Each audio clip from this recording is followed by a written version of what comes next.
一年一度嘅書展開幕，大批年輕人排隊搶購俗稱靚模嘅少女模特兒寫真集。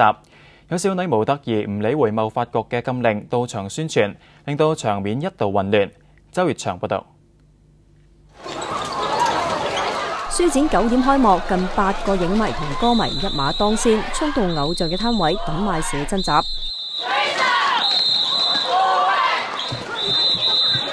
佢哋聲勢浩大，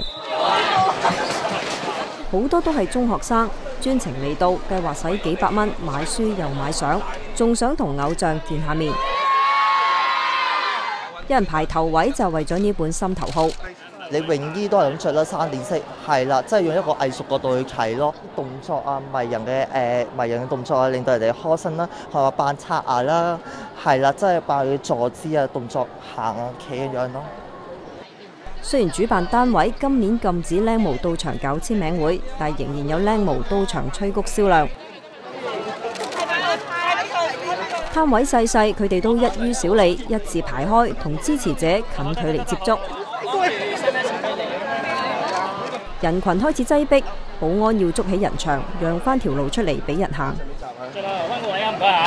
喺樓上度搞簽名會呢，即係市民可以喺度買完之後行上電梯搭上一層，咁樣反而就唔會阻塞到通道咯。咁樣而家呢個情況就少少混亂，不過都 OK 嘅，因為係大會決定咁樣做噶嘛。咁雖然唔係個個靚模都有人識，但只要佢哋出現就係焦點所在。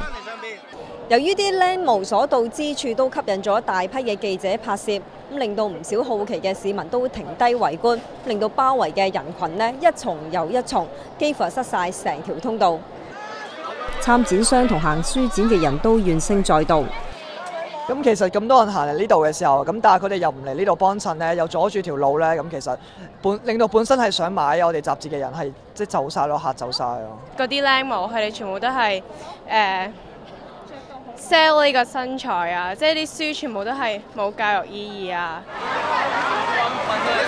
為咗避免混亂，原本計劃到會展宣傳嘅周秀娜就臨時取消行程，即係喺會展出面搞簽名會。Now 寬頻電視記者周月祥報道。